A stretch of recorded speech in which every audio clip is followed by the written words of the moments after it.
Ni wakati mwingine tena, mtazamaji na mfuatiliaji wa Come TV Tanzania, tunakukaribisha katika mwendelezo wa exclusive interview ambazo tumekuwa tukikuletea hapa kuhusiana na elimu ya kiroho.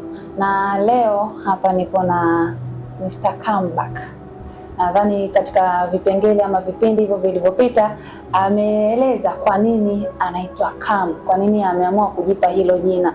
Bila shaka tunakumbuka sote kwa pamoja. Nikukaribisha sana. Kwa majina yangu mimi ninaitwa Witini Silala.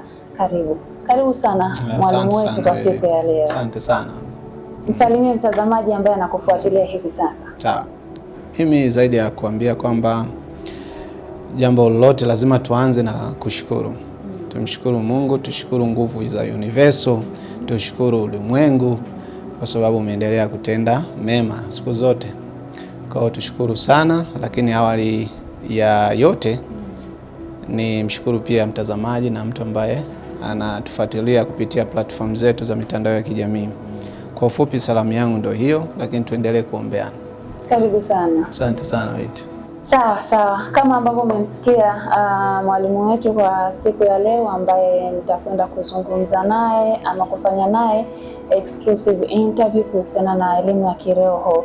Sasa mada ambayo leo tutakwenda nayo inasema hivi: kwa nini tushukuru viongozi wetu wa kiroho ama wazee wetu ama malaika wetu ambao wanatakiwa kuwa pamoja na sisi? Kwa nini tuwashukuru na kwa nini tuwaombe?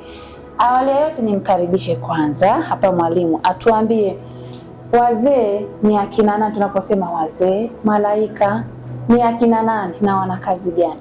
Karibu. Asante sana Witi kwa mada nzuri, mada ambayo kimsingi wengi walitaka kulisikiliza. Na pia hata msikilizaji atakuwa ametulia kuweza kusikiliza kwa umakini sana. Sawa, mada inasema kama alivyosema Witi kwamba kwa nini tuwashukuru wazee, kwa nini tuwashukuru wazazi au viongozi wetu wa kiroho, na pengine pia hata nguvu hizi za ulimwengu. Nguvu za ulimwengu. Asante. Mada ananiongezea mada juu ya mada. Sawa. Kwanza tunatakiwa tufahamu kwamba tunaposema wazee wa kiroho ama viongozi wa kiroho tunakuwa tunakusudia nini?